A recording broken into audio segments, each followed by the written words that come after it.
How's it going out there? We got a special show today.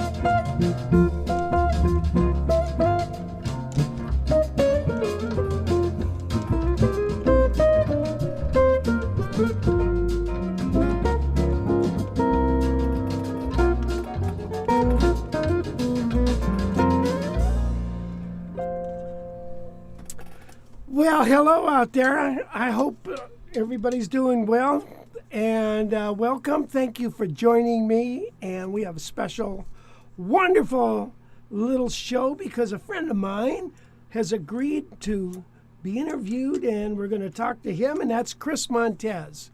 And so I'm looking forward to that. We've got Wes working the cameras, Gail's working emails and stuff, and so here we are. Good morning, Andrew and Lewis. Wow. From the Chai. W.C. Ray. So anyway, here we are.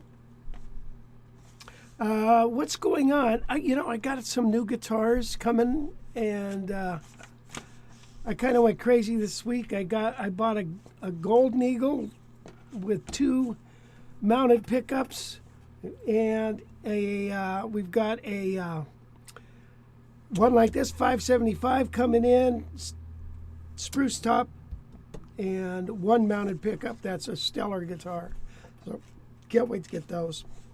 So look at let's bring on Chris. Just don't let him wait any longer, and let me introduce him. Wait a minute.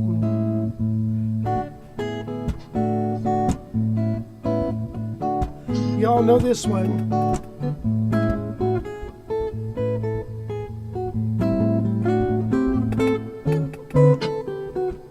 Are you there, Chris? I'm here. Okay. Call me.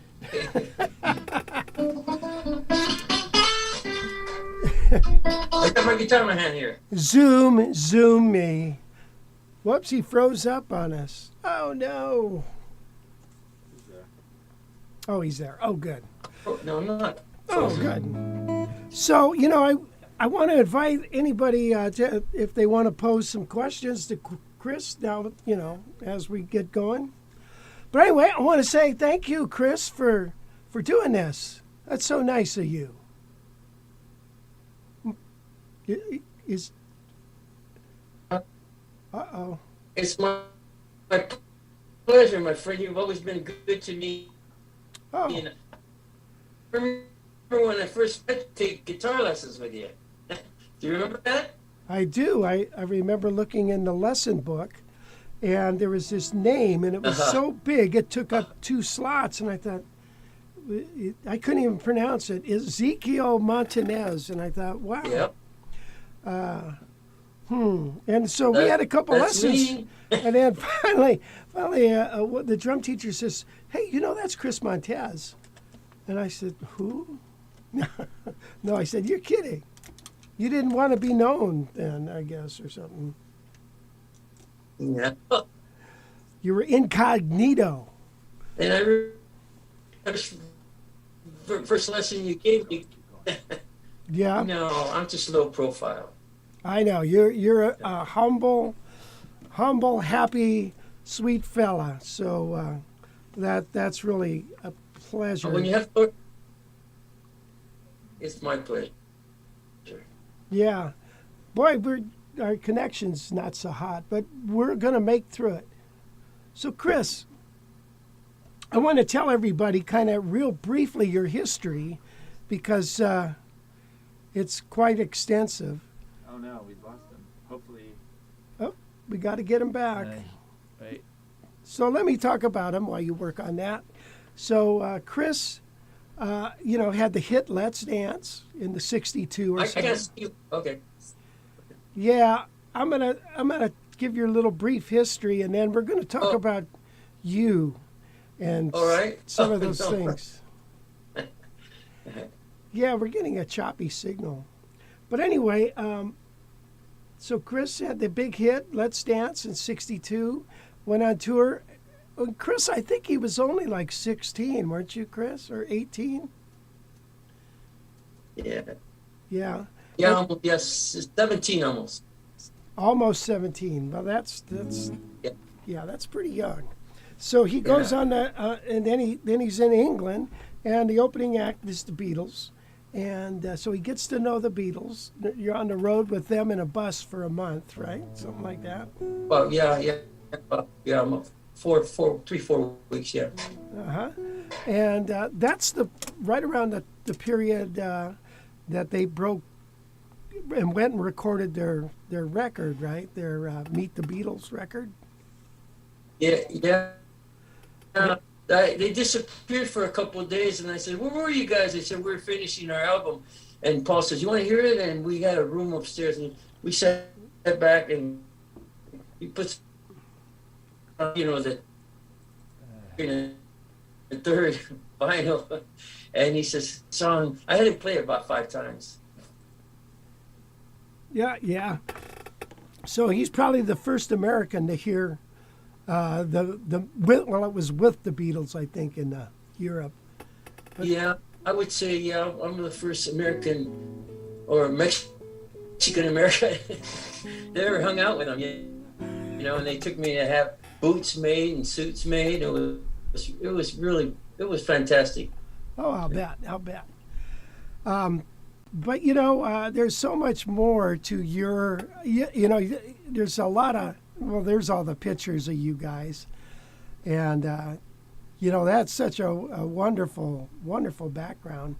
But there's a lot more to Chris Montez than being in a bus with the Beatles for a month, because Chris is quite a musician, and a lot of people don't know that. That's right. Well, thank you. I learned a lot from you, and you told me to get myself together, so I did, and then I went and said, Yeah. Gosh darn it, we got a crack. what happened to you? You moved somewhere. Yeah, I moved away. Yeah. But we got together and we recorded. Actually, I want to play for the guys some of that stuff that we recorded. And I was so happy to hear that you're really going to try to finish it. Is that Robbie Robinson? You're going to have work on the horns and stuff? I don't know. I may yeah, Robbie Robertson. You know who Robbie Robertson is? Yeah, He's yeah. Frankie Valli's musical director. Yeah. Right. Yeah, we'll be That's cool. we'll be hanging together. Yeah. Hey, do you think? Yeah, it's one. I have a question for Wes, real quick. Do you think we ought to go to a phone interview if this thing is freezing up all the time? I don't know. I don't know if it's on his end or my end, but it's up to you. We can do that. Hey, Chris. I don't know if you can Yes. hear me, but we're getting a Yep, very hear you. Hear you. very choppy thing here. So I'm going to just call you on the phone, okay? And let's just talk on the phone. Really? Okay, call me on the phone. I got my phone here. Okay, I'll call you. Don't be afraid. I'll just call you. So you want to kill that thing then? Or? Yeah. Okay, you're calling me right now. Hold it. Let me pick it up.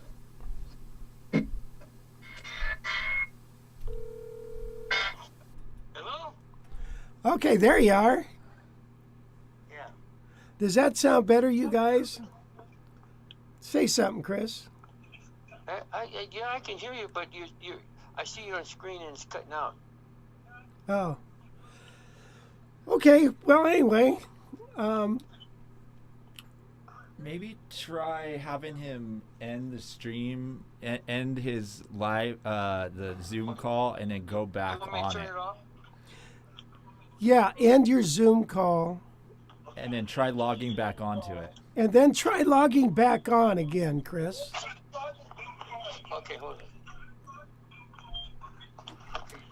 Okay, but a little after Chris, came back to America and after that tour and stuff, things kind of slowed down for him. So he went back to school, studied music. Then he got with Herb Albert, and then his career started all over again. What, Gail? Does your phone volume go up? No.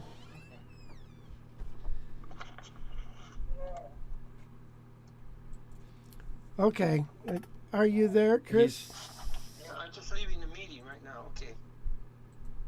I'm still here. Okay. I can hear you. All right. Did you try going back on to the meeting? You want me to join back on the meeting? Okay. Yeah. Yeah, join back on and let's see if we can get a better connection. Okay. Meeting. What's meeting ID? What the heck? Oh, I'll just push join, see what happens. Yeah. No? Yeah, No. that's good. Sorry, guys. Technology, works great in theory. I feel like it's something on his end because There's nothing. I can't see anything.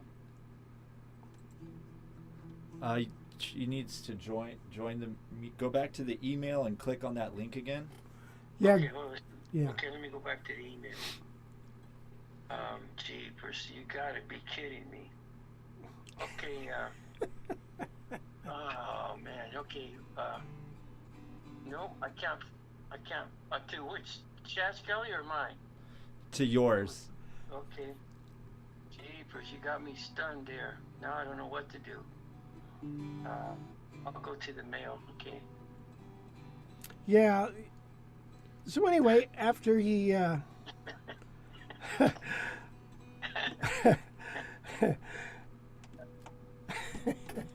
so That's okay, I'm in the same boat over here. yeah, I hear you. So let's see. Well, I would love this version. Love this. Call me. Turn me on to Bossa Nova. Okay.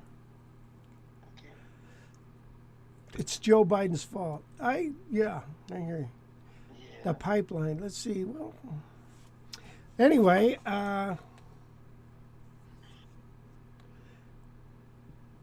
All right. It says meeting ID. What do I do for meeting ID? Invalid ID, please. Oh, see, I'm done.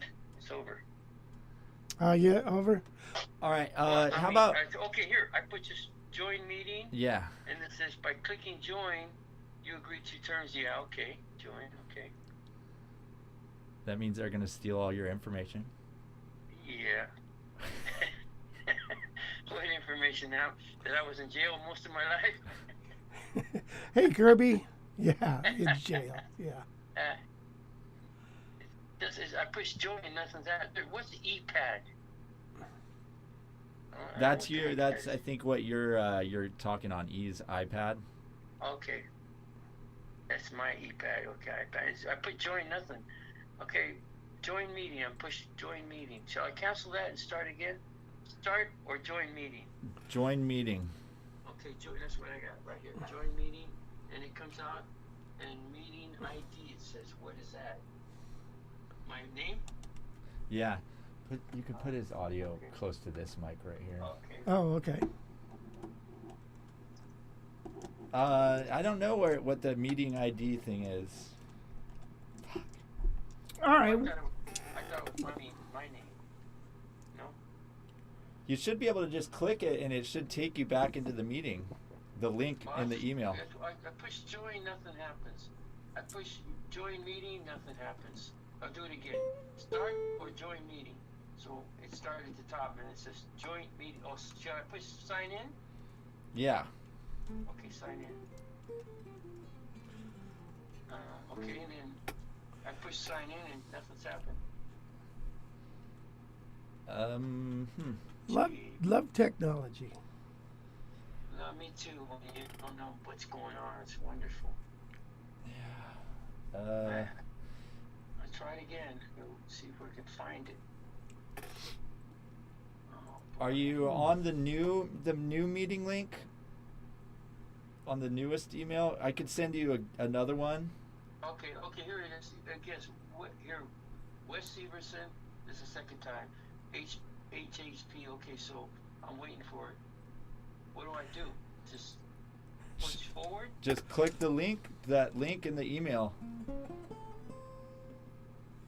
Okay, okay. Now I'm on Zoom. Okay, it says sign in. I push this sign in. Mm-hmm. No, nothing happens. Sign in with nothing happens. All right. Well, we could here. Let's do it by phone. Let me see your phone here. You got a wonderful. It says wait a minute. So it says waiting, and then push join meeting again. All right. So tell you what. Killing your guitar. I guess so. We can always do it another time, another day, tomorrow, whatever you want to do it. All right. No, let's keep going by phone here. Okay, got you. And I'm gonna try to send you another link in the meantime. Okay. So you could keep asking them questions if you could hear them. Okay. I can hear him. And I got the circling thing in the middle of my screen saying waiting, it's spinning. No, you probably need to restart loading up. that iPad. Yeah, I think your internet's a little slow. Okay, so this is a Heritage 575. This is the one that was made for me by Heritage. This particular one is solid maple sides and back and all that. Somebody was asking about this guitar. So Chris, are you there? I'm in. I'm here. I'm here. So what I was going to ask you is, I saw you did an interview with Brian Wilson, the two of you. Oh, you saw that? I did. Wow. That's beautiful. Was that fun or what? Yeah, it was fun. It was strange because I knew him in high school, and we'd hang around and one time there was a teacher named Mr. Gittinger, and he was like 6'4", and he'd stand in front of us and say, okay, settle down. And he was bald, and and it was hot in the room, and sometimes he'd blow his nose and wipe his forehead. And we all, wow, what a trip that is. And then later on that day, one day, Mr. Gittinger said, I got to go to Brian. I got to leave the class. Brian, you take over. So Brian gets up there. He emulates him, me too exact. He says, "All right, guys, settle down." And then he blows his nose and wipes his forehead, and we started laughing. He was a jokester. That is funny. He was a funny guy. We And don't- a nice person. Because I used to go to their house and practice and jam with them, you know. Oh, really? Carl and Dennis. Wow. Yeah, it was interesting. You know what, Chris? You know what I wanted to say. You know, you really have kind of been blessed, really, a whole lot, and I think yes. everybody knows that. You know, but what they don't know is that you rose to the occasion. You know, some people are blessed and they fold. You know what I mean? Mhm. But Yeah. but you rose to the occasion and did those records, and you go out and perform, and you're working on Yep. new material and stuff.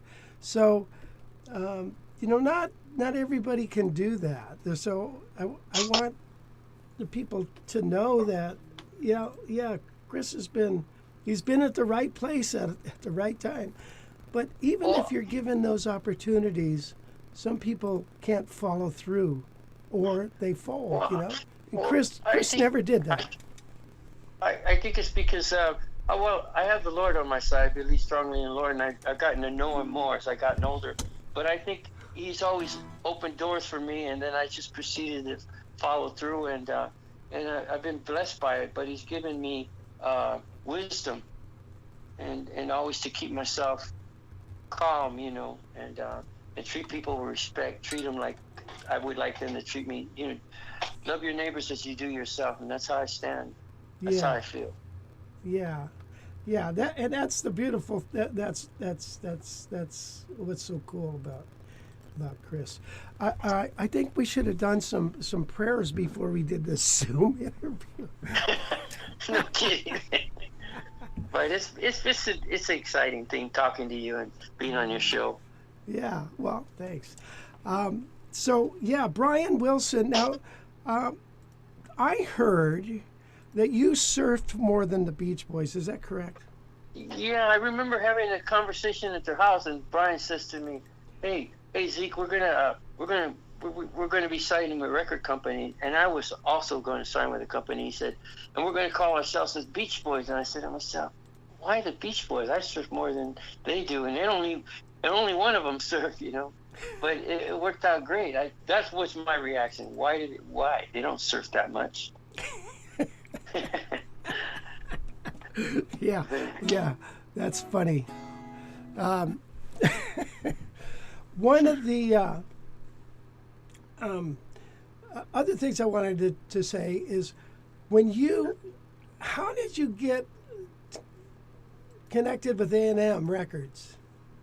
Well, here's how my career started. I was in high school, and I had a little band, 2 guys that I played with, and I wrote a couple songs, and I decided to make a demo just to say I made a record. I wasn't planning on becoming a record artist at all. But this engineer called these 2 guys and said, "You got to listen to this guy." And one day I come home, because I used to watch the Dick Clark show all the time, you know. Mm-hmm. It was a big thing. And my mother says to me in Spanish, "They keep calling you and they want to talk to you about recording." I said, "Mom, you got it wrong." She said, so she gave me the number, and I called him, and was Barry DeVorzon and Billy, I can't think of it, was a Billy Mitchell or something. And Barry DeVorzon produced Johnny Burnett at the time. Dreaming, I'm always dreaming. So he was in contact with him. But just the strange thing that the Lord told this engineer, call those people. You know, that's how I feel it was, to call those producers, and the next thing I'm recording, you know. Right. So they asked me what my name was, and I said Ezekiel Christopher Montañez, and they said, "That's not a good recording name." So make a long story short, we're gonna change your name a little, cut it down. So I had no idea what it was gonna be, and then when I came in, they said Chris Montez, and I said, "Wow, Chris Montez, wow, that's a strange name." So I went home. I wasn't feeling comfortable, and I went home and I told my mom, and she says, "What do you want to name me?" I said, "Chris Montez." And this is speaking with her, and nothing was Spanish, and she says, "That's a beautiful name." So it just like took the load off my mind. Oh, that's funny. It is. And so from there,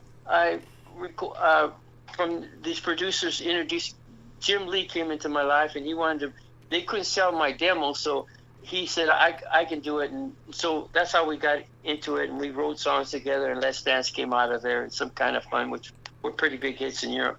So from there, I left the company because I was getting cheated, just the same old baloney with contracts and all that. So an attorney got me off, and I had to give him all my rights, because if I didn't give him my rights, he would keep me on the shelf for 4 years. I couldn't go with a record company or nothing. So I was in a bad state and disillusioned. So after all this work I'd done, so I go with a friend of mine who said, by chance, he told me come. I didn't want to come, but I went to Hollywood with him, make a long story short, to pick up some music that he submitted. And this guy comes out and says, Bob, we can't use that. His name was Bob Tate. He was a saxophone player. And he says, we can't use your music. And Bob said, oh, that's fine. Thank you anyway. And out of his mouth, he said, oh, by the way, this is Chris Montez. And the guy says, you're Chris Montez, a singer? And I said, yeah. He said, what are you doing? And I said, I'm going to school. And he said, well, I sure would like to have you for my label. And I said, no, I'm not interested. So he said, well, think about it. And I did. And the person who said that, think about it, Herb Alpert. So that's how it all began. That's funny. That's a trip. That wasn't by chance. It was meant to be. And Yeah. so I made some, I recorded, I was playing harmonica, and I was playing my guitar, rock guitar and all this, and with a staff producer, and we did a couple things, and the staff producer says, Herb doesn't like what we did. I said, oh, that's all I needed to hear. He says, he wants you to come in his room. He's got an idea in his office. So Herb's a great person. He's a great mentor. And, he's got nothing but music in his soul, And so he says, hey, Chris, how's it going? He always treated me real kind. And he said, I got an idea. And I said to myself, I'm waiting. He starts snapping his fingers. He says, if you're feeling sad and lonely, there's a service I can write. I said to myself, you gotta be kidding me. I can't sing that kind of stuff. And that's how my career began over again, with standards. Yeah, you were probably one of the first rock and rollers to do standards. Yeah. Right? Yeah, I think so. And then I got introduced to these standards that I never heard. Like The More I See You, I never heard that song before. Right. Yeah. You know. So Herb had the song "Call Me." That was Petula Clark's husband, right? That wrote that. Yeah, Tony Hatch. Yeah. Yeah.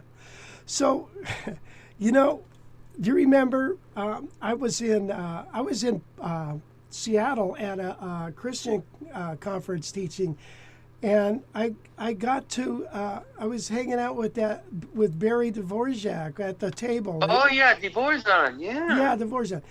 And so he's talking about, the guys in the studios and stuff and all that stuff and who he's produced. And I said, yeah, did you ever run across Chris Montez? And he says, Chris, I gave him his name. That's right. And remember, that's right. I said, well, you want to call him? You want to talk to him? He said, yeah. So remember he called you? Yeah, right. I've spoken to him a few months ago. Oh, He's a wonderful good. guy. It's weird, huh? It's strange how that stuff happens. It is strange, all these circles that intertwine Yeah, just briefly. I did a circle with the Black Theaters when I first went from Dick Clark, and next thing I'm doing the Howard and the Apollo and all these different Black Theaters, and Smokey Robinson's on it, Jerry Butler, and I'm new at this whole thing. Yeah, well, that's a trip. It was. And then I give them my music, and they said, hey, Chris, at letter A, the repeat sign, where do you want to do? Start over again? I said to myself, what the heck are you talking about? I don't know. I thought it was all taken care of in the music. Yeah. So I had to rehearse with them. But that's why I decided to study music, because I wanted to be well prepared. Yeah. What a trip. There's Wes is showing some of these posters and stuff. Yeah. So, I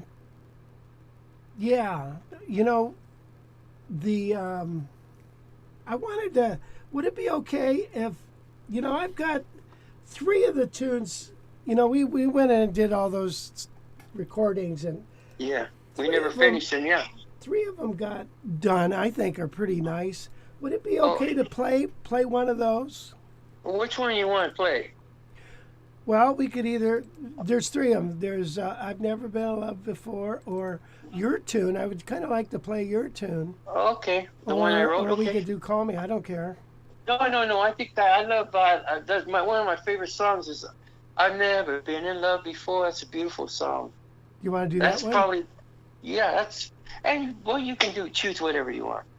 Okay, so we're going to play this because I want you to hear the new Chris Montez.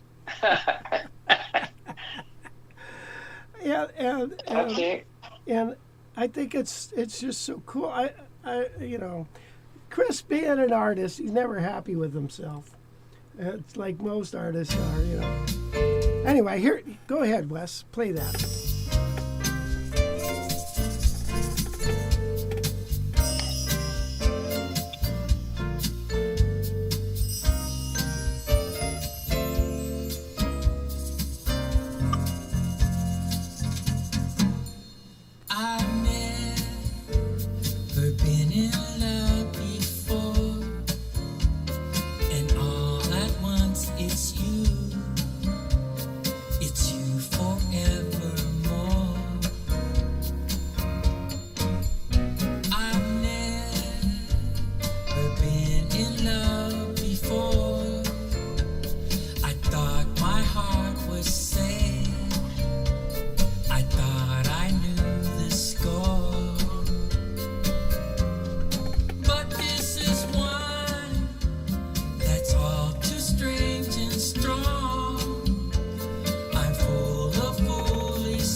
So please forgive this helpless state I'm in. I've really never been in love before. La la la la la la la la la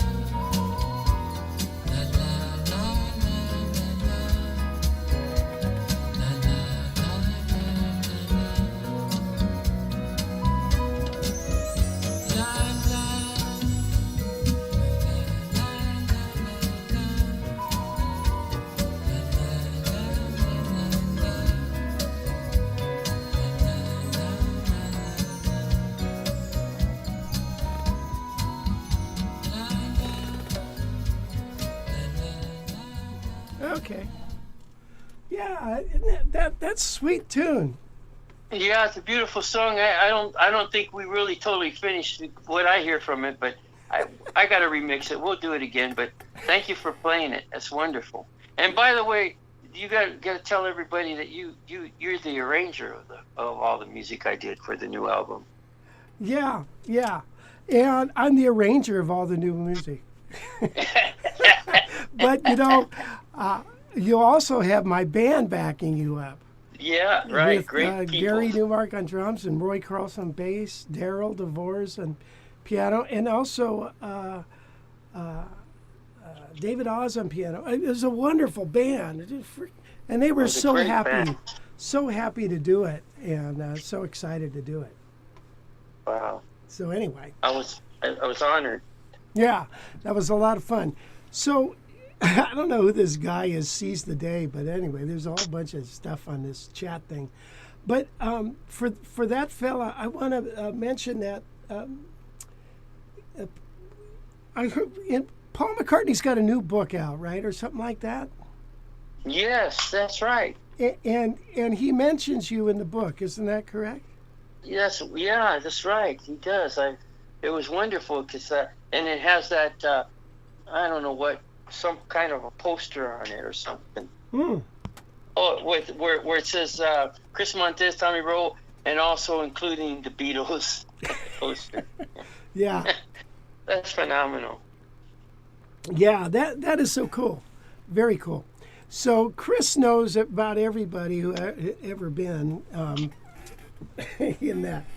Well, I I've love had the that honor. music. I love that era of music, you know? Yes. It had so much energy and so much fun. It was fun music, you know? Yes.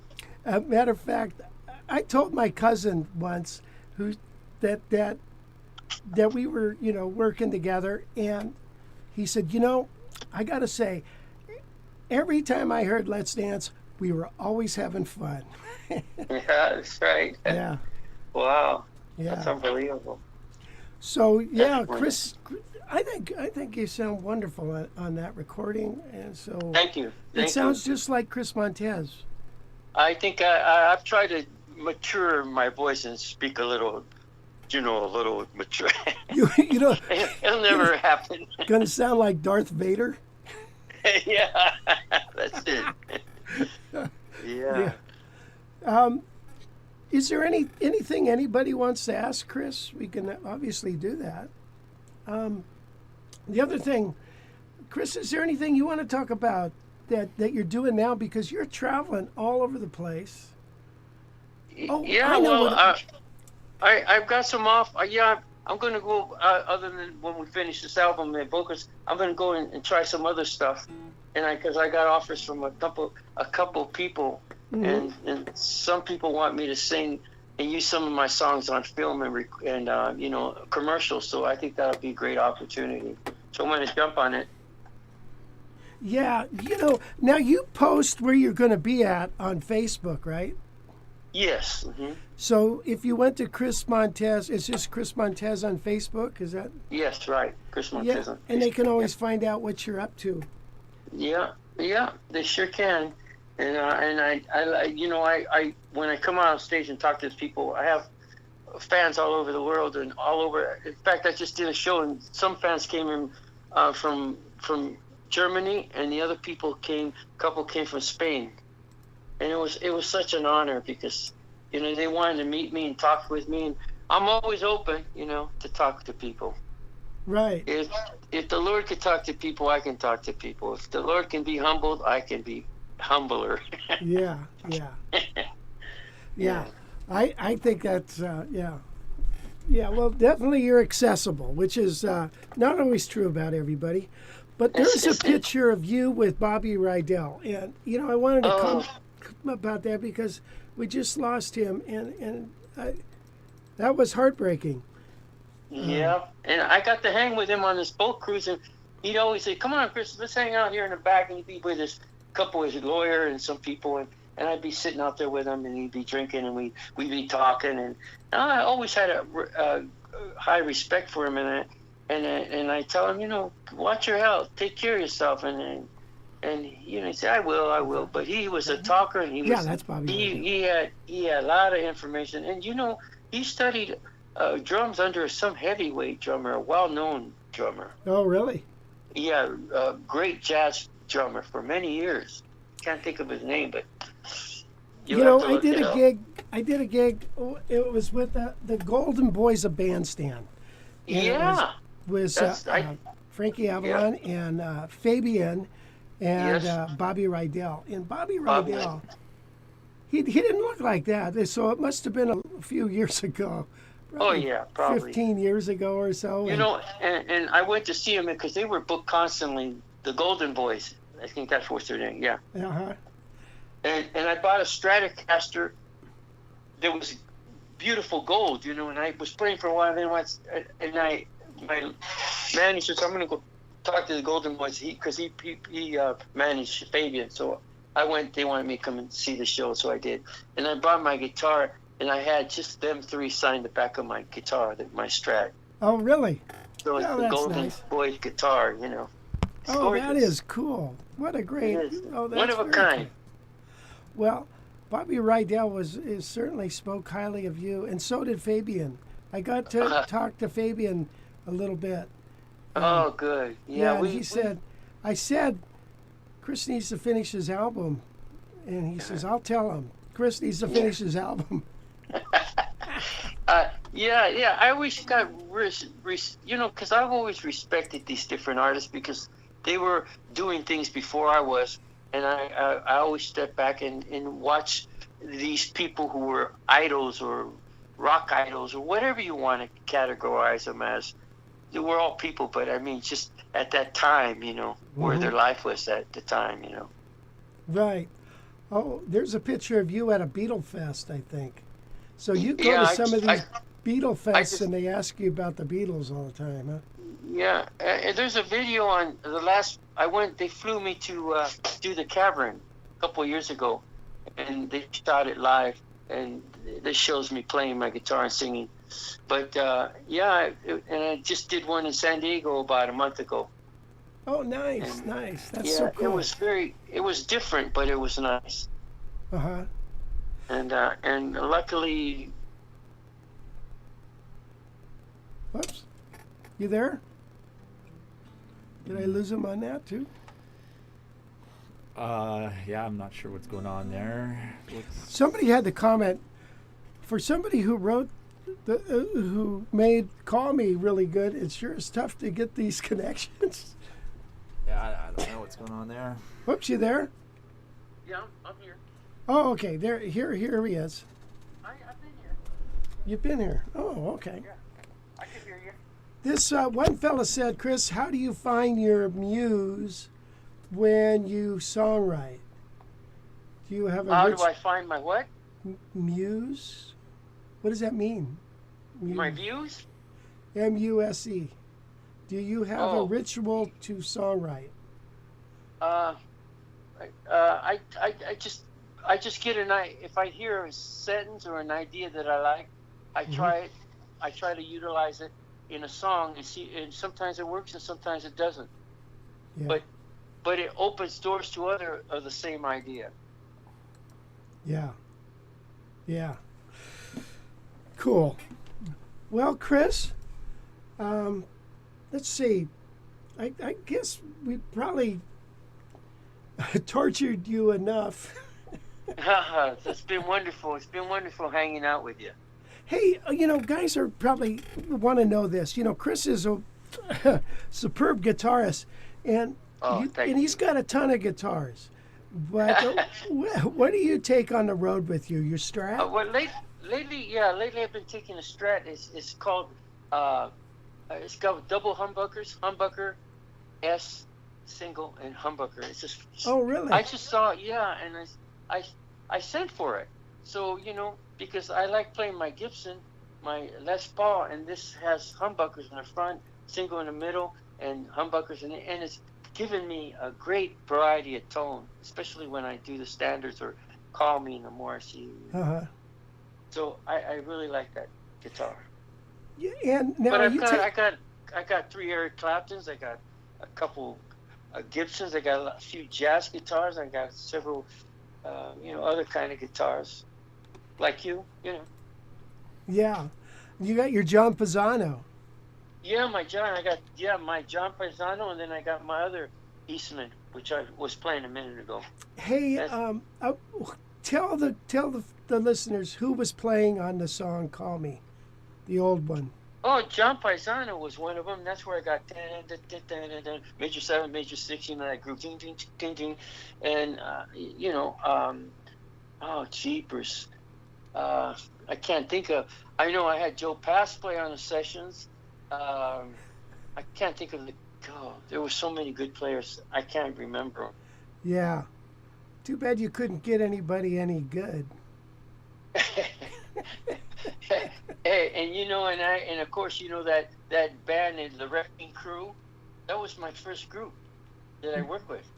Carol Kay, Dennis Budimir, Right. and all these different guys, and I remember being in the studio at Gold Star, and I just finished recording this after I've had a few hits there, and I was going by, and I see my friend. I am a lineman for the county. You know Yeah. what I'm talking about? I've heard of that guy, Glenn. Huh? Mr. Campbell. Yeah, Mr. Campbell. And so I was looking through the thing. I see him singing to the glass, and he's playing his guitar and singing. And somebody says, I say, "Wow, that's Glenn Campbell. What's he doing there?" And some smart remark, guy went by. He says, "Oh, he thinks he can sing now." And I said, "Wow." And then I jot right to his second, and I remember he thinks he can sing now. And then I go to the next phase. And now the Glenn Campbell Show. Isn't that amazing? That's funny. That's funny. It's heavyweight, yeah.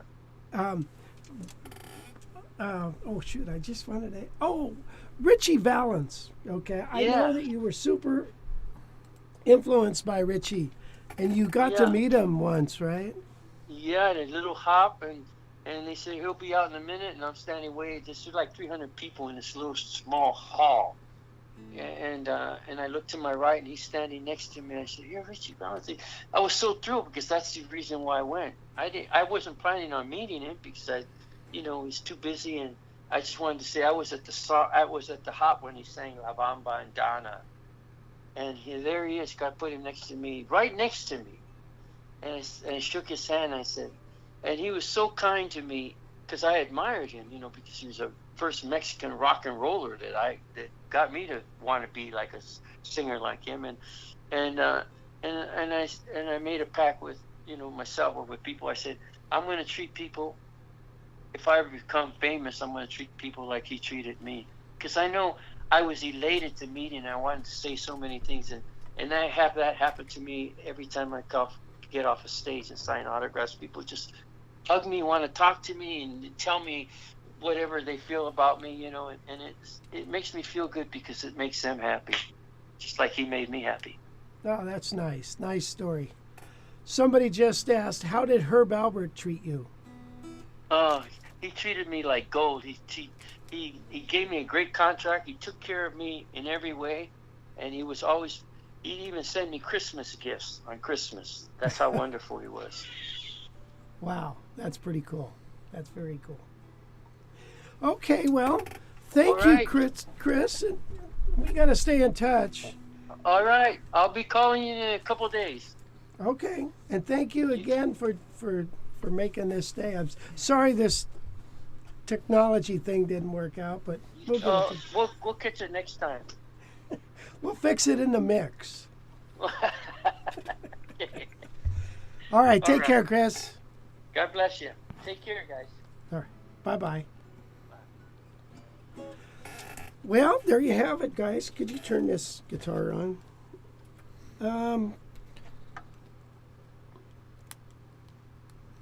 So camera was there. Sorry, things got all screwed up, but hey, that's life in the big city. Anyway, gosh, I wish we could have had that Zoom interview. And I'm sorry for that spot in the middle. But anyway, it sure is nice to have a friend like Chris. So anyway, shall we continue with some of the normal things we do? And one of the things we'll do is, I wanted to talk about, I talked about the guitars that I've got coming in. And we also have the Girl from Ipanema set on sale. And the Freebie Friday, I think we gave away the solo to to the song, or the octave solo. But I wanted to show some licks out of the solo. Then I think that you guys might like and inspire you maybe to get the rest of the solo. So, with that note, you know how the song starts off like this? Oh, by the way, before we start that, I wanted to mention this. Somebody had said, what's the difference between a bossa nova and a samba? Well, a samba is almost like a polka. When you listen to the bass is going maybe like, you know. Now it's like,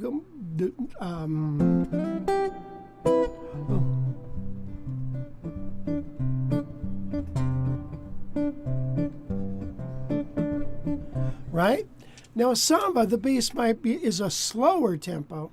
So a bossa nova is more like,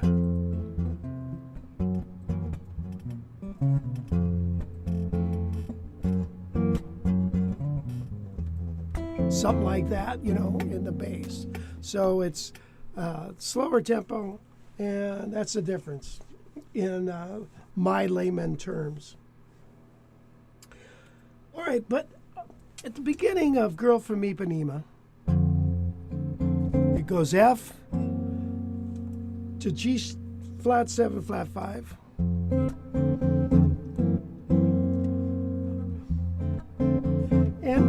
And during that, we play some licks. So the first lick, we go like this. We're going 1, 2, and 3, 4, 1, 2. And then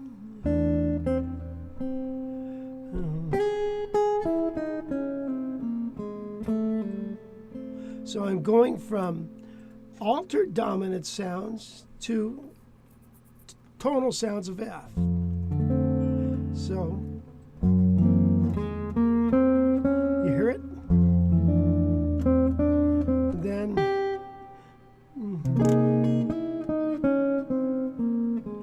F.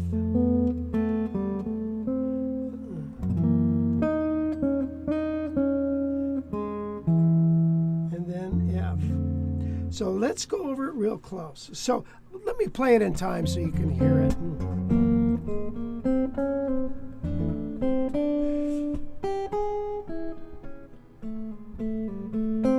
You hear it?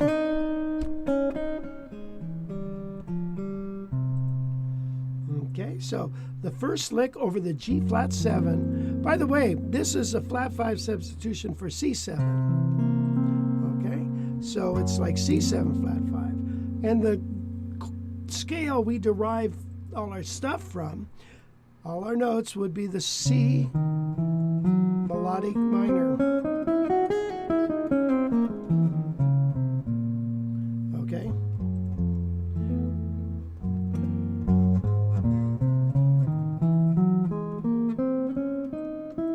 You hear it? So the first lick sounds like this. It starts on beat 3 of the G7. 3, 4, 1, 2. Now we're into the F chord. Now back to the.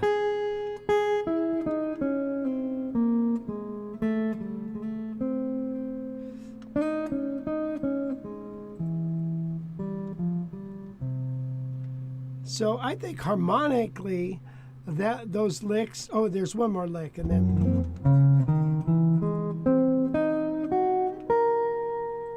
Ooh, man, that's a sweet sound. I don't care who you are. Even Sleaze the Moment would like it. All right, so here it is in time. 1, 2, 3, 4.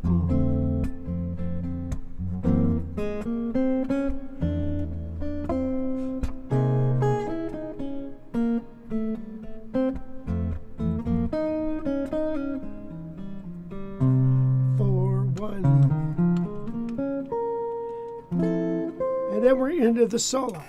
So that's a cool little lick. Going back and forth from C, F major 7,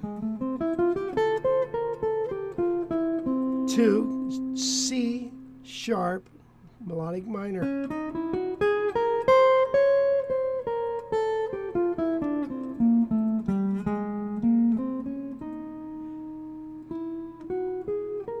I had to think about that. F, C sharp melodic minor, F, C sharp melodic minor. By the way, the C sharp melodic minor, I also like to call it a C dominant melodic minor.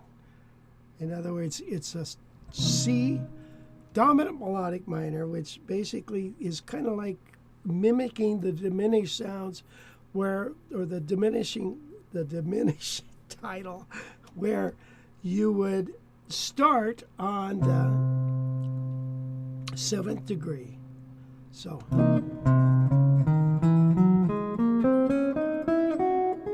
and if you look at and analyze every note against the C7, you've got the root, you've got the flat 9, the sharp 9, the 3rd, the flat 5, the sharp 5, flat 7.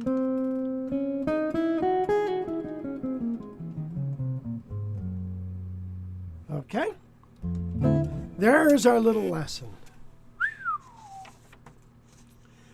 All right, so Wes, you got some guitar news? Should we do some news? Or I could play a song for you to get ready? Yeah, probably need some time back here. I'm scrambling. Poor Wes. But But brutal, man. Just brutal. and Oh, God dang it, the quality was, oh man. God. Yeah, I that was definitely his Wi-Fi. Yeah. For sure, which sucks because did a quick couple speed checks on my computer and I'm getting like a really good signal in here right now. You know, for people, I do have some other interviews with Chris on the YouTube. If anybody wants to look him up, just Rich Severson, Chris Montez. Fascinating. But yeah, if you want to play a song real quick, then I can get ready and Okay. try to salvage this live stream here. I'm glad that our listeners have a sense of humor. Yes, I'm going to show this guitar in a minute. We'll let Wes do his thing. All right, so here's the song, the Road Song. And I love this song. It's a Wes Montgomery song. It's got a good beat. It's easy to dance to.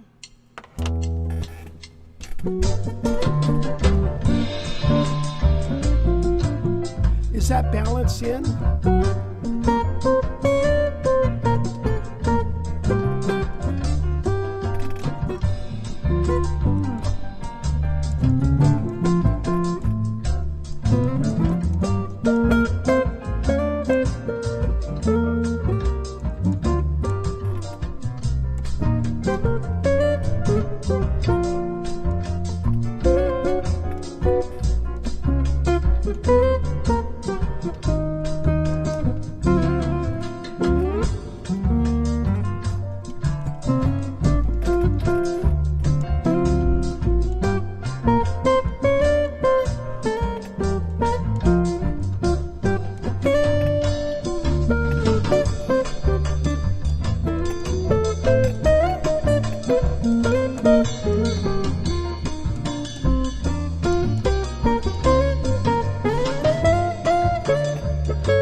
Okay, that was the Rhodes song. That's a fun little song. I've been listening to Wes Montgomery lately, and I was going. So my thumb was excited. So Wes, Yeah. you ready? Yeah. Do you want to show that guitar on the wall though? Just do that real quick. Okay, I will. People want to know about that. Okay. Probably before my guitar news. It's probably better content. All right, this is. I just got. All right. So I get a notice. Oh, Eastman just billed my credit card, and I'm like, what? I said, well, what's going? Well, apparently I had 2 of these on order, and this is the Frank Vignolia model guitar. Isn't this thing cool looking? Now this is, I want to say this is 15 inch. I don't know if it's 16. Let me take a look here. Oh, nice. Does it look the same? No, it's smaller, isn't it, Wes? Yeah, it looks a little smaller. Yeah, so I think it's a 15 inch. Mahogany, sides and back, solid spruce top.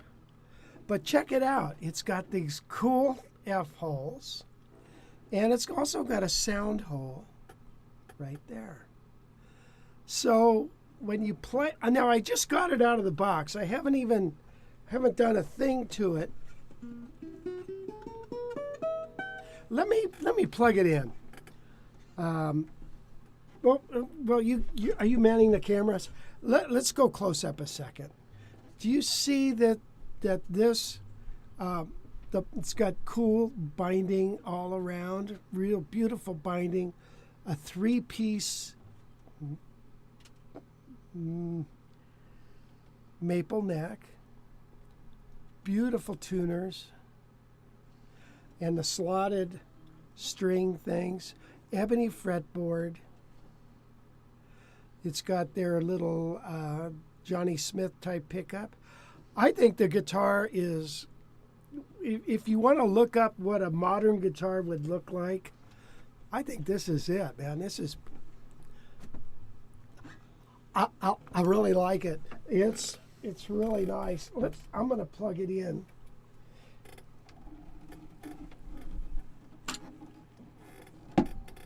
Jeez. I try not to break anything. Excuse me. Oh yeah, it's in here. So it doesn't even have a strap button on it, and for those of you who know me, I can't do anything without a strap on. Ooh.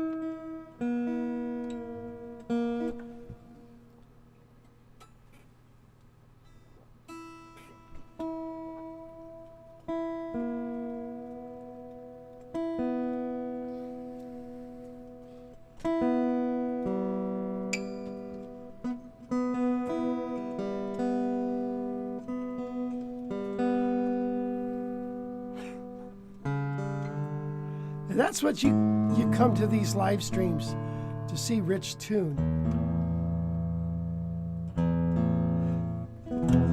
Oh, good.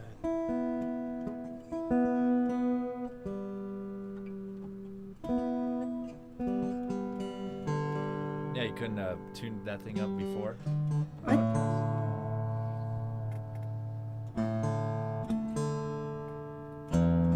It's a good TV. great.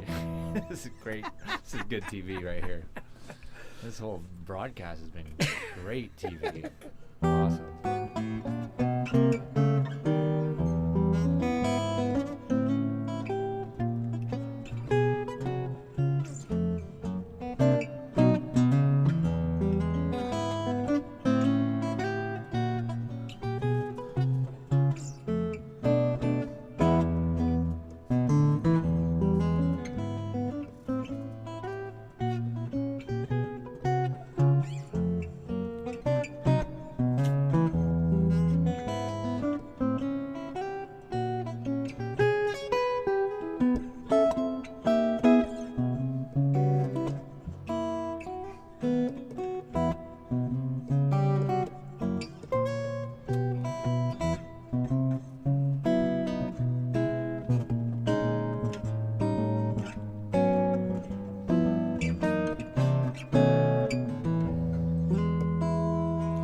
Anyway, there is the guitar. This is round wound strings. Man,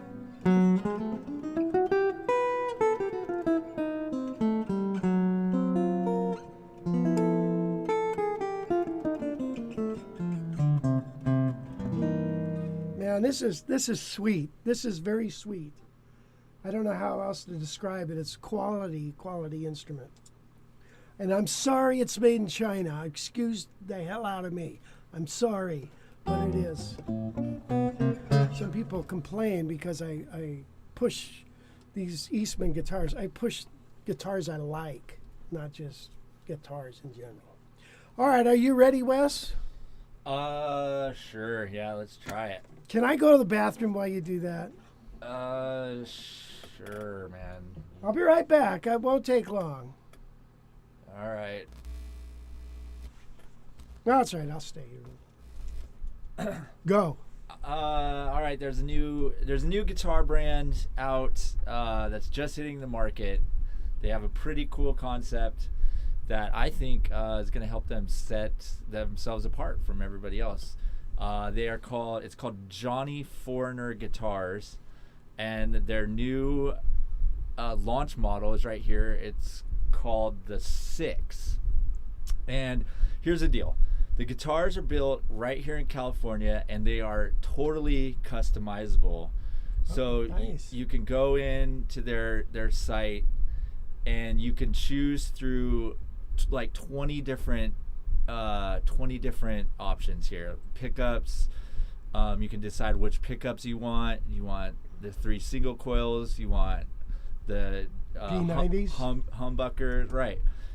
So it's pretty different. You can't really do that. You got all these different wood choices for like the bass. You got alder, swamp ash, black limba, zebra wood, and so yeah, it's just a pretty kind of a different thing that you don't see from any other guitar, really. I mean, unless you're going to some real high-end stuff. So you could totally customize this thing out, all the different switch configurations.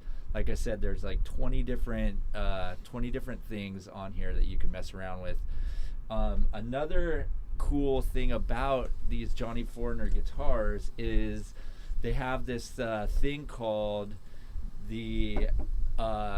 it's called the jack cut. You can kind of see it right there. Right. And here, I'll let the guy who runs this thing talk about it. It's pretty interesting. The idea is a lot of people, put their cord over the strap. So here you go. Listen to this guy. Okay. Honestly, but we think it's really cool. And it's the jack cut. And it's this part of the guitar right here. Now, the jack on a guitar is the place where you plug in your cable to connect to your amplifier. And most people kind of wrap that around their strap so that it doesn't get pulled out accidentally. And so what our jack cut does is kind of sets the cable off in the right direction to do exactly that. So the cable comes out and then kind of wraps around your strap button here, and everything remains in place and everything is secure. Okay. So there you go. I mean, I see. It's a little bit different. Kind of cool. How much are they? You don't see a lot of those. So the prices for this, the 6, it starts at $12.99, which is not a bad deal. Although the final price will go up depending on the customizations that you make on it. But it doesn't seem like all of the customizations are that much more expensive, like $20 here, $30 there. So I think they said the most expensive you can make is around $1,800. Really, that's a heck of a deal. Because Yeah. I saw that hard rock maple neck. Mhm. Did you see that on there? On the very first picture, it looked like that maple, the fretboard, not that. The very first picture you had, or what is neck was fretboard? See the fretboard? Oh, right, yeah. Go to the one on the far right there. Yeah, they call that leopard wood. That is awesome. Yeah, exactly. Oh, and you can dial in the neck profile. Yeah, the neck profile is cool. So if you want a skinny neck, you want a big old baseball bat thing, or kind of a normal one. So yeah, like you can get it kind of dialed into, whatever you want your guitar to be like. So I think that's going to set them apart. And yeah, like I said, it's made in California.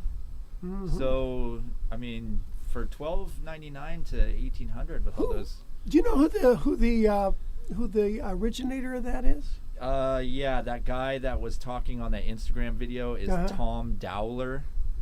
He's a UK guy, lives in LA now. I see. And he's the founder of the company. And so they're just launching right now. They're taking pre-orders. I think they're hoping to start putting out their guitars. Which one you gonna get? I don't know. Which one you gonna buy me? Yeah, I don't know. Let's customize one, and then we'll do a demo on it. You know who used to customize things like that was Carvin. Do you remember Carvin? I do remember Carvin. You could go in and customize your guitar, and I did that once, and I got a real nice guitar. I sent it back though. I do remember that. Yeah. You remember that guitar? I remember going to the Carvin store there, and right there by Guitar Center, and was that Hollywood? Hollywood, yeah. Yeah. Yeah, that was really, yeah. Boy, that's Carvin. You don't even hear about them anymore. Whatever happened to them? Yeah, I don't know. Yeah, you don't really hear about them anymore, though. They built a fine quality guitar. Well, anyway. Yeah. So speaking of some customizations, Fender is out with a new thing, catering to the younger crowd again with the techie new innovations. Guitar World reporting this one. Fender is now working on a new Stratocaster prototype that actually has an overdrive effect built right into the guitar itself. Ooh. So you can kind of see those three little sliders that's Eric Johnson there. Oh, I like that idea. He's this is a really really good idea. The three little sliders allow you to dial in the exact overdrive sound you want. You want to turn the overdrive on, you just press the volume button in and it activates it. Press it in again and it shuts it off. So here we'll let Eric Johnson kind of show us what that's like. It's pretty darn cool, I must say. So here you go. So the whole idea was to have these switches. One's volume, one's amount of distortion, the other one's the tone, and then I can turn it on or off by this little button inside the volume control. So I can have my rhythm tone is.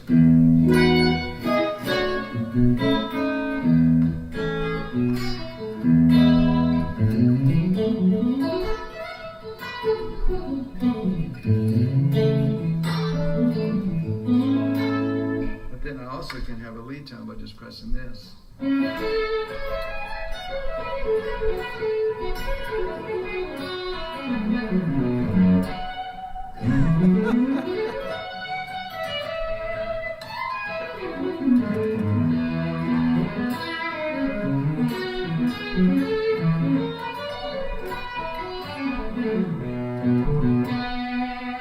can kind of have both things, and you can kind of switch back and forth real easy like that.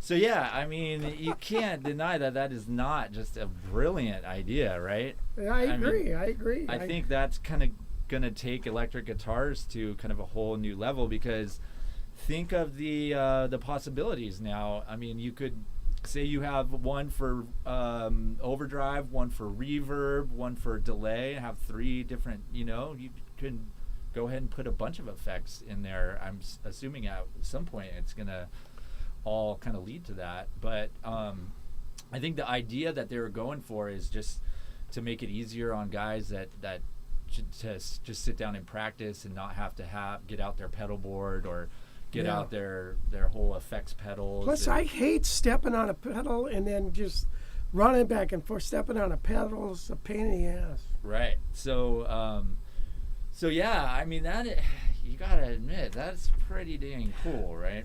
You know who had a bunch of effects built into his stuff? Who's that? Bo Diddley. Really? He had a drum machine built into his box guitar at the very end there. Awesome. Yeah, it hit a bunch of buttons, man. It was buttons city. Anyway. Yeah. So yeah, I think that's gonna. How much is that guitar? Well, that's a prototype, so it's not out on the market yet. Man, does that guy have chops? Eric Johnson's a pretty good player, for sure. Yeah.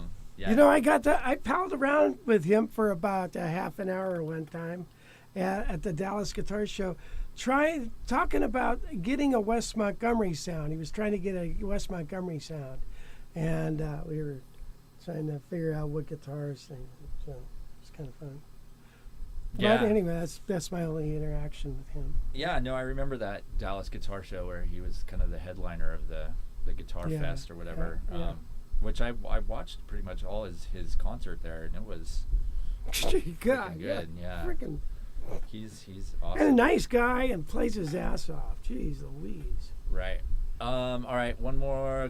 We got one more for you. So, have you ever wanted to play the national anthem on guitar at like a big old sporting event? You ever? Can you play the national anthem? Yeah, I have a lesson on it. You do? You have a fingerstyle version? I have a fingerstyle version. There's a mellow mood before the game. Oh, who's it?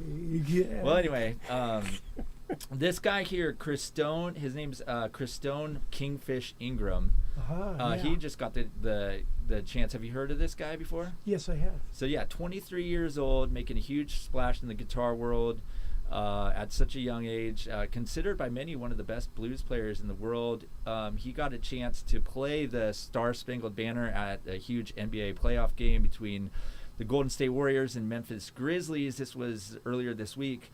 I'm gonna play it for you, but pay attention to the very end, because he kind of goes off a little bit in a cool direction, adds some shredding, but it doesn't take away from the performance at all. It kind of fits right in. So here we'll play it for you real quick.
Yeah, man. So that is a pretty cool little performance there of the national anthem. Good for that guy. Wes, have you ever heard Jimi Hendrix version of that? I have, yeah.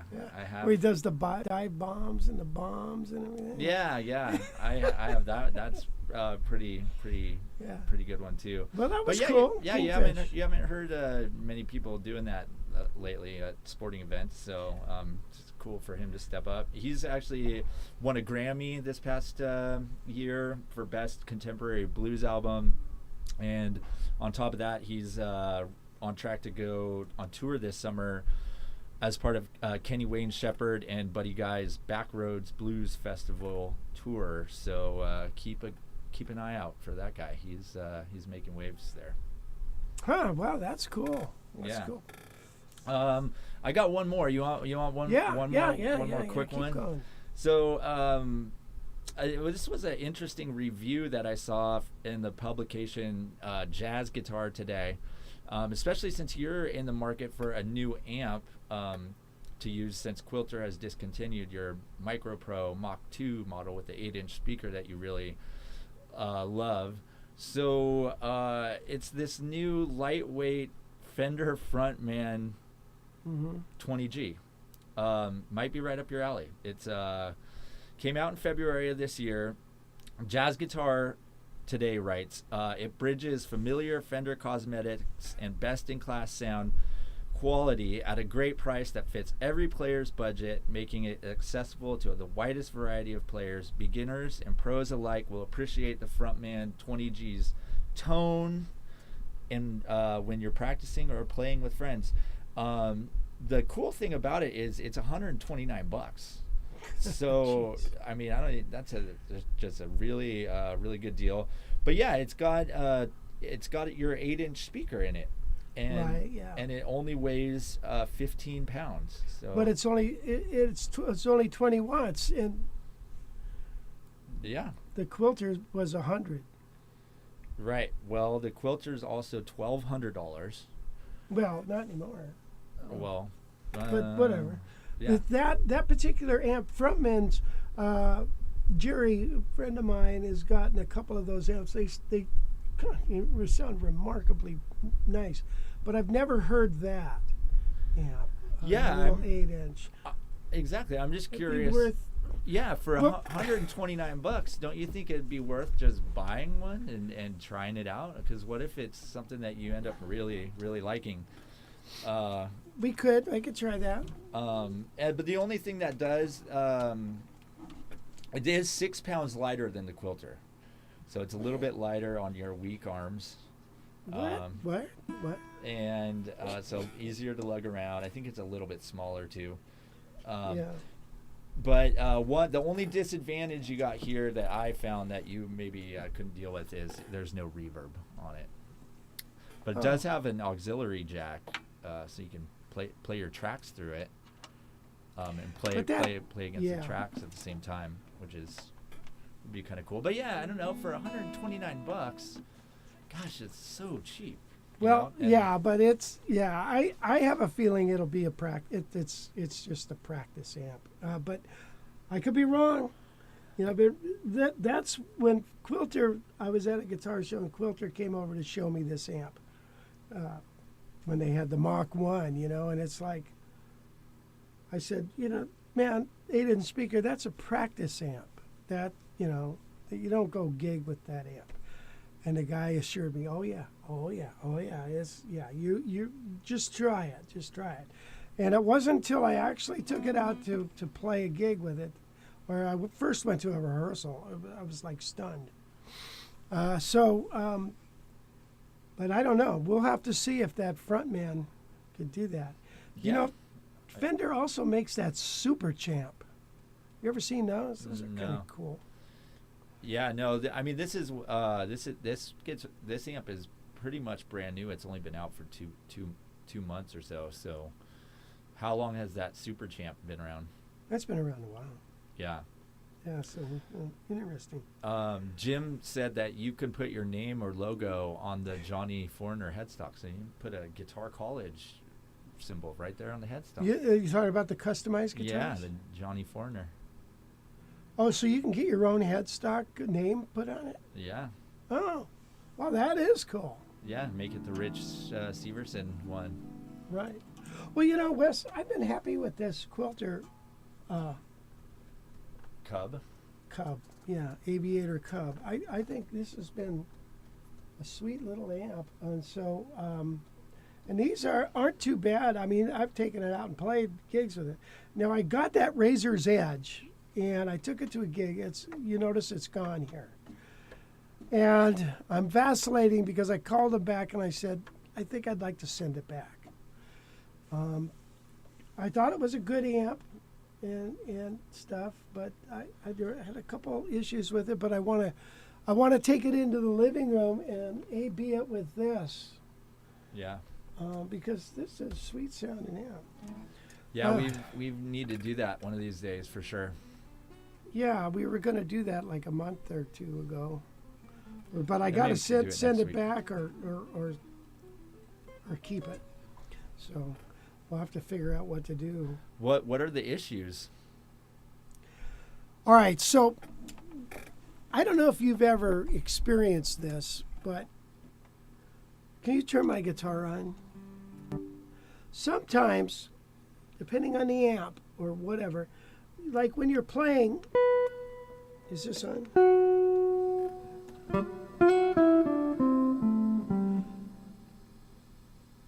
When I hit the D string, I get this weird ass overtone out of the amp. It's like that frequency on that D string was like just popped out, and I was like, what? And so you're listening around, and all of a sudden it would sound like this, Oh no, it sounded like this. I was like, what? That frequency would just like pop out, and so I realized at that moment, that's why guys, you'll see them take the pickup screws, and like some of them will be up high and some of them really low. I'm thinking, is that what's going on with this?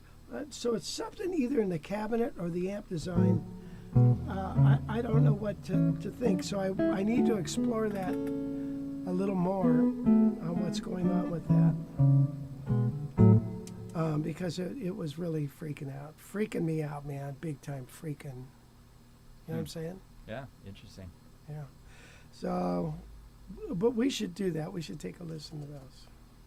Yeah, before you send it back, let's definitely shoot a video on it. All right. When did you're not sending it back soon, right? Next week we can maybe do it?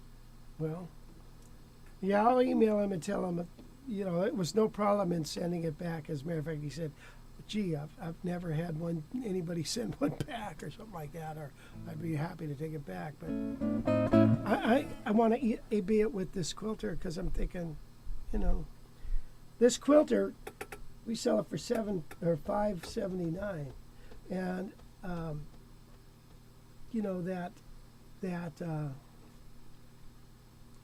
Razor's Edge. Razor's Edge, thank you, was like $1,200.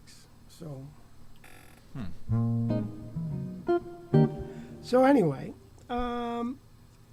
thank you, Wes. That was great news. Good news today. Jim Rolfe said, "Great guitar Thank news." you, Jim. Appreciate it. buddy. Thank you, Jim. Yikes, this show, man. Carvin became Kessel. Keisel? Huh. Anyway, ever thought of transcribing Here's That Rainy Day? Boy, I sure love the way that Wes does that. Chris Montez, we did a version of Here's That Rainy Day, and I think it's just so beautiful. And of course, nobody's heard it. But anyway, somebody will someday soon. So, what do you think? You want to wrap it up? Yeah. Yeah. Let's put this one behind us, man. You want to flush this Try. thing? Let's Try better luck next week, man. I mean, we knew it was dicey to go for Chris Montez. He did not know how to use Zoom. He was having a struggle, so that was a gamble, and we lost. At least we got the lost. interval with the phone. But yeah, I think it was his, like you said, it was his connection. Because, boy, there's a lot of information going through those wires.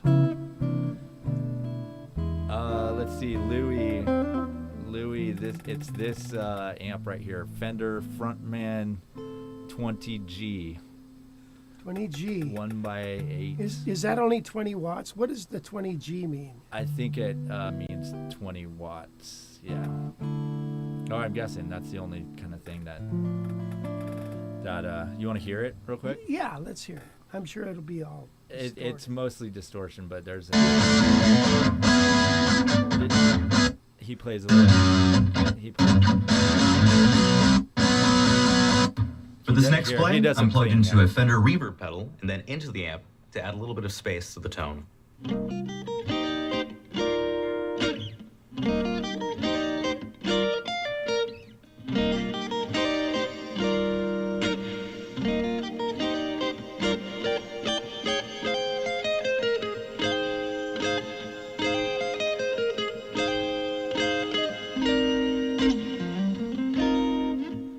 This amplifier comes with an 1/8-inch auxiliary input. Yeah, it's not bad. Think he added enough reverb onto that though? Jeez, man, that pedal. Keith Richards did a lot of recording with the Champ amp with the 8-inch speaker, and I used a super Champ when we did that Jumpin' Java album. I actually liked the sound of the 8-inch. That particular amp is a little tiny boxy sounding, but that's okay. Let's see. Kirby asks, "Is that Eastman a nylon string?" No, it's not. Just has that headstock that makes it look like it. I asked the same thing Yeah, because the headstock really throws you off on it. it does. It's definitely. I mean, It's a thrower offer. that's the only. You only see that on nylon strings. You don't. Well, see that. yeah, they make acoustic guitars like that. Yeah, nylon string acoustics. No, they make a steel string acoustic too. Yeah. Plus, those are pain to put strings on too. It's These? hard. Yeah, Oh. I find it harder to put strings on that type than a regular peg. Oh, yeah, okay, yeah, I understand. But that thing is very resonant.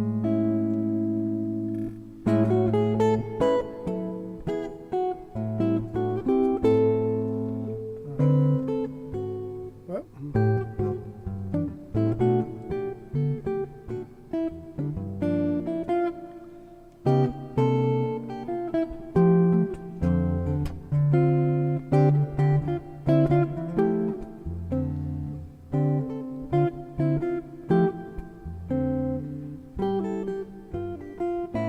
what a great tune.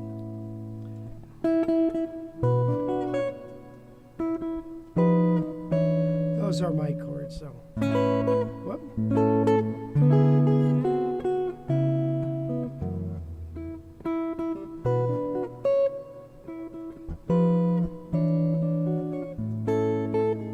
Hey, Wes, Yeah. why don't you play "Call Me" on there?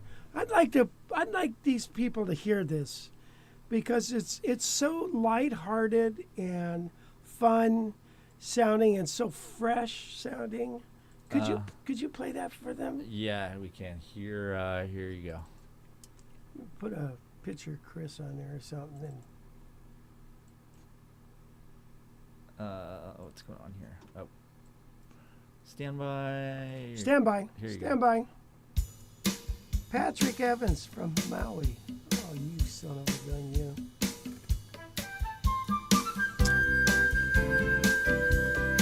Yeah, I gotta press a button or something. It's tiny, but we're not doing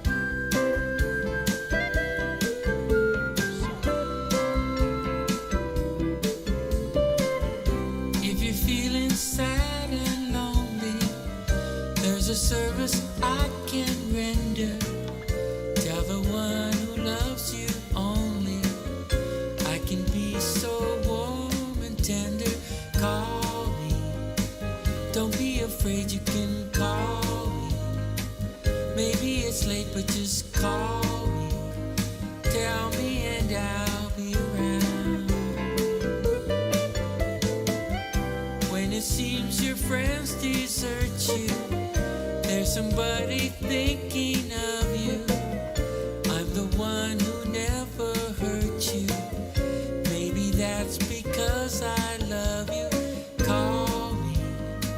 Don't be afraid, you can call me. Maybe it's late, but just call me. Tell me and I'll be around. Now don't forget me, 'cause if you let me, yeah, I will always stay by you. You got to trust me, that's how it must be. There's so much that I can do.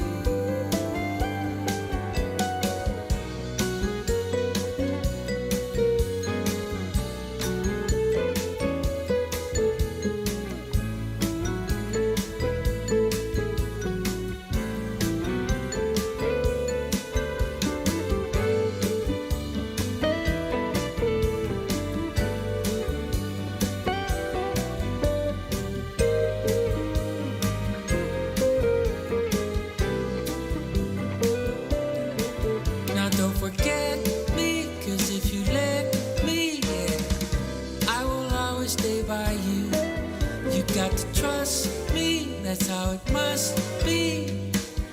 There's so much that I can do. If you call, I'll be right with you.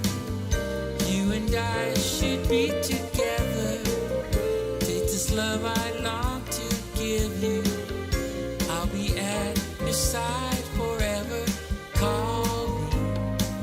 Don't be afraid, you can call me. Maybe it's late, but just call me. Tell me and I'll be around.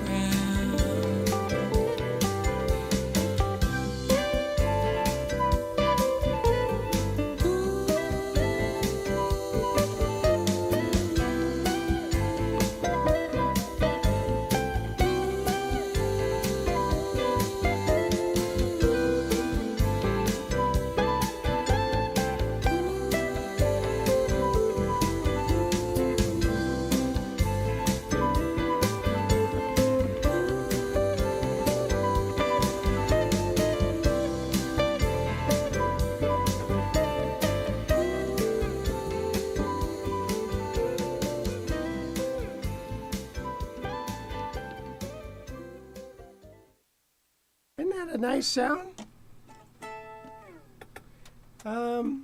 Yeah, pretty cool.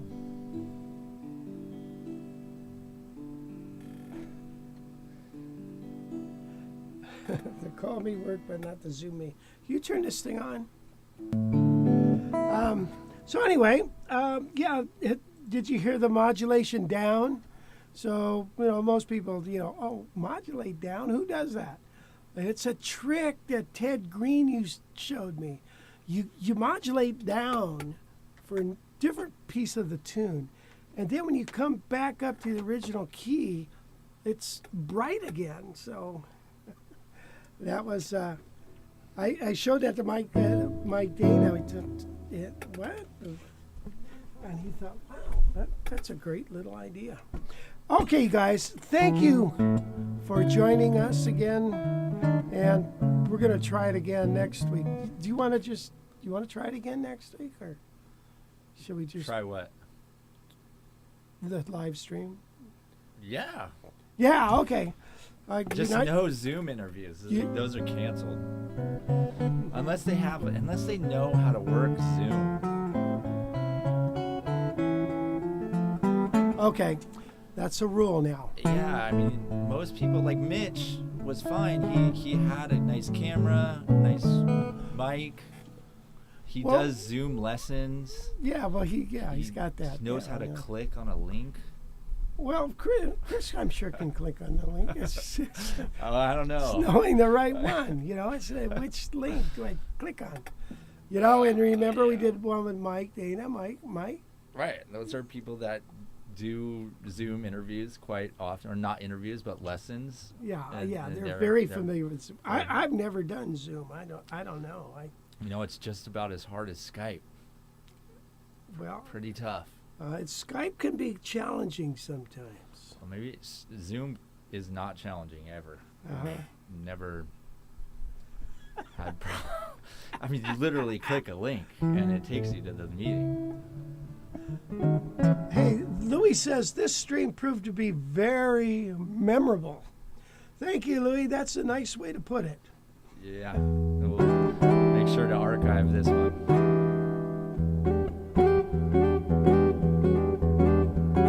All right. Anyway, we'll see you later. I'm going to play us on out with a little The Fishing Hole. Say goodbye, Wes. Bye, Wes. What? You said goodbye, Wes. Say goodbye, Wes. Remember that? Well, you were too young.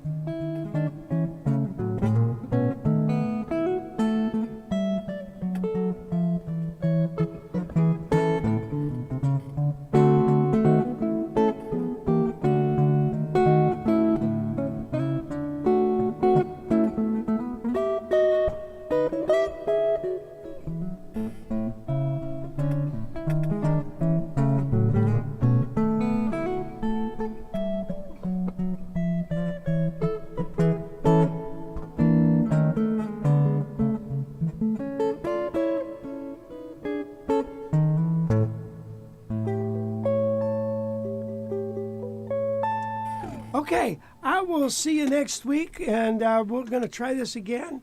Thank you so much for joining.